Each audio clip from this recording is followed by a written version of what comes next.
புதுச்சேரி முதல்வர் ரங்கசாமியுடன் பாஜக மேலிட பொறுப்பாளர் நிர்மல்குமார் சந்தித்திருக்கிறார். புதுச்சேரி முதல்வரை சமாதானப்படுத்தும் முயற்சிகள் தீவிரமடைந்திருக்கின்றன என்ற அண்மை செய்தியை பார்க்கிறோம். புதுச்சேரி முதல்வர் ரங்கசாமியோடு பாஜக மேலிட பொறுப்பாளர் நிர்மல்குமார் சுரானா சந்தித்திருக்கிறார். இந்த சந்திப்பு ஆளுநருக்கும் முதல்வருக்கும் இடையேயான கருத்து வேறுபாடு உச்சமடைந்துள்ள நிலையில் நடந்திருக்கிறது. இது தொடர்பாக முதல்வரை சமாதானப்படுத்தும் முயற்சியில் பாஜக இறங்கியிருக்கிறது என்ற அண்மை செய்தியை பார்க்கிறோம். ரங்கசாமியும் பாஜக மேலிட பொறுப்பாளரும் சந்தித்து பேசியிருக்கிறார்கள். முதல்வருடன் மோதல் இல்லை என துணைநிலை ஆளுநர் கைலாஷ்நாதன் விளக்கம் அளித்திருந்தார். அதிகாரி நியமனத்தில் ஆளுநருக்கும் முதல்வருக்கும் இடையே கருத்து வேறுபாடு நிலவுவதாக தகவல்கள் வெளியாகின. புதுச்சேரி முதல்வர் ரங்கசாமியோடு இந்த நிலையில் பாஜக மேலிட பொறுப்பாளர் நிர்மல்குமார் சுரானா சந்தித்து பேசியிருக்கிறார். ஆளுநருக்கும் முதல்வருக்கும் இடையிலான கருத்து வேறுபாடு உச்சம் அடைந்துள்ள நிலையில் இந்த சமாதான பேச்சு நடந்துள்ளதாக தகவல் வெளியாகி இருக்கிறது.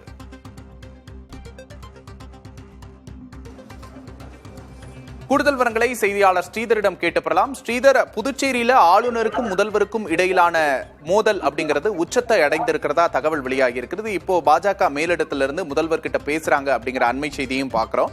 என்ன நிலவரம் அங்க? கடந்த 2 தினங்களாக புதுச்சேரியில் அரசில் பெரும் பரபரப்பை ஏற்றிய இந்த நிகழ்வானது தற்போது பாஜக கட்சியின் மேலிட பொறுப்பாளர் நிர்மல்குமார் சுரானா முதலமைச்சர் சந்தித்து பேச்சுவார்த்தையில் ஈடுபட்டு வருகிறார். புதுச்சேரி முதலமைச்சர் ரங்கசாமிக்கும் துணைநிலை ஆளுநர் கைலாஷ்நாதனுக்கும் இடையே கருத்து வேறுபாடு உச்சத்தை எட்டியுள்ளது நிலையில் மக்களால் தேர்ந்தெடுக்கப்பட்ட அரசுக்கு அதிகாரம் இல்லை என்று, எதற்காக இந்த முதலமைச்சர் பதவி தமக்கு தேவையில்லை என்று முதல்வர் கடுமையாக விமர்சித்ததாக ஒரு பேச்சு அடிபட்டது. இந்நிலையில் சபாநாயகர் கடுமையான கோபத்தை வெளிப்படுத்தியிருக்க முதலமைச்சர் ரங்கசாமி பாஜக மேலிட பொறுப்பாளர் நிர்மல்குமார் சுரானா தற்போது முதலமைச்சரை அவரது இல்லத்தில் சந்தித்து பேசி வருகிறார்கள். அவருடன் பாஜக மாநில தலைவர் ராமலிங்கம், உள்துறை அமைச்சர் நமச்சிவாயம் ஆகியோர் உடன் இருக்கிறார்கள். தொடர்ந்து இந்த பேச்சுவார்த்தையானது கிட்டத்தட்ட அரை மணி நேரத்துக்கு மேலாக உள்ளே நடைபெற்றுக் கொண்டு வருகிறது. முதலமைச்சர் தன்னுடைய நிலைப்பாட்டில் உறுதியாக இருக்கிறார். அதாவது தான் அனுப்பும் கோப்புகளுக்கு உடனடியாக கவர்னர் ஒப்புதல் அளிக்க வேண்டும்.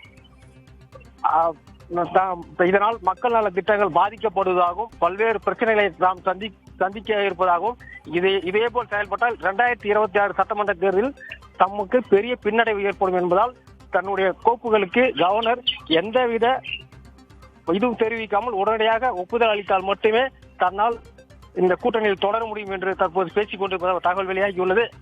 கவர்னர் மாளிகையில் ஒரு தகவல் தற்போது கிடைத்துள்ளது. கவர்னர் தன்னுடைய நிலைப்பாட்டில் உறுதியாக இருப்பதாகவும், அதாவது மதுபான தொழிற்சாலைக்கு எந்தவித அனுமதியும் தம்மால் அனுமதி கொடுக்க முடியாது என்பதில் கவர்னரும் உறுதியாக இருக்கிறார். இதனால் புதுச்சேரி அரசியல் தற்போது ஒரு பரபரப்பான சூழ்நிலை காணப்படுகிறது.